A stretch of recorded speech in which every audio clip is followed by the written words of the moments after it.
A suitable starting point from which to compare historical developments on the different continents is around 11,000 BC.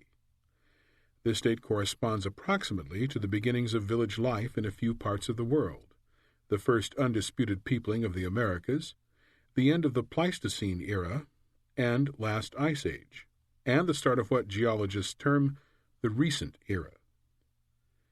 Plant and animal domestication began in at least one part of the world within a few thousand years of that date.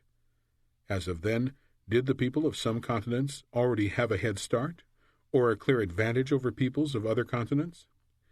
If so, perhaps that head start, amplified over the last 13,000 years, provides the answer to Yali's question.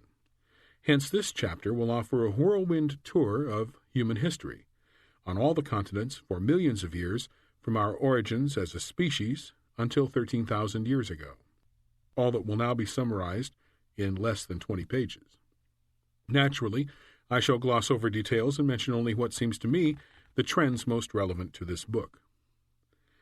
Our closest living relatives are three surviving species of great ape: the gorilla, the common chimpanzee, and the pygmy chimpanzee, also known as bonobo.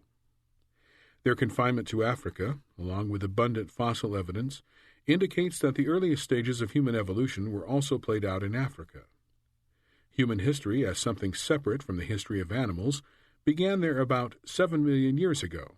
Estimates range from 5 to 9 million years ago.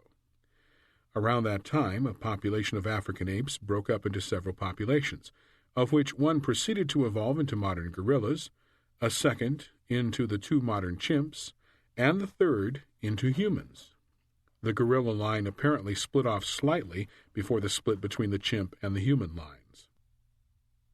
Fossils indicate that the evolutionary line leading to us had achieved a substantially upright posture by around 4 million years ago, then began to increase in body size and in relative brain size around 2.5 million years ago. Those proto-humans are generally known as Australopithecus africanus, Homo habilis, and Homo erectus, which apparently evolved into each other in that sequence.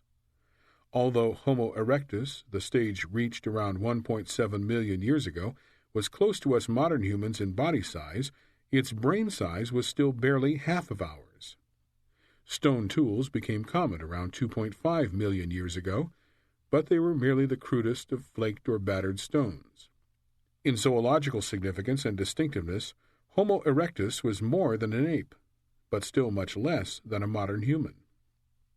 All of that human history, for the first 5 or 6 million years after our origins about 7 million years ago, remained confined to Africa.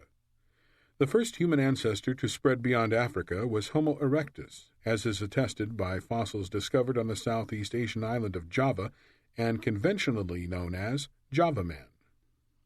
The oldest Java man fossils, of course they may actually have belonged to a Java woman, have usually been assumed to date from about 1 million years ago.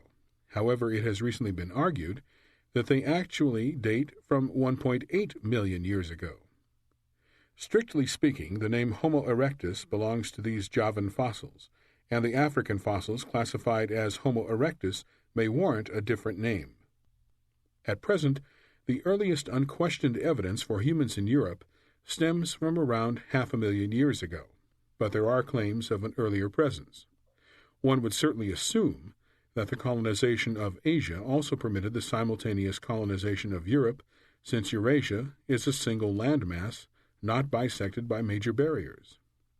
That illustrates an issue that will recur throughout this book. Whenever some scientist claims to have discovered the earliest X, whether X is the earliest human fossil in Europe, the earliest evidence of domesticated corn in Mexico, or the earliest anything anywhere, that announcement challenges other scientists to beat the claim by finding something still earlier. In reality, there must be some truly earliest X, with all claims of earlier X's being false. However, as we shall see, for virtually any X, every year brings forth new discoveries and claims of a purported still earlier X, along with refutations of some or all of previous years' claims of earlier X. It often takes decades of searching before archaeologists reach a consensus on such a question.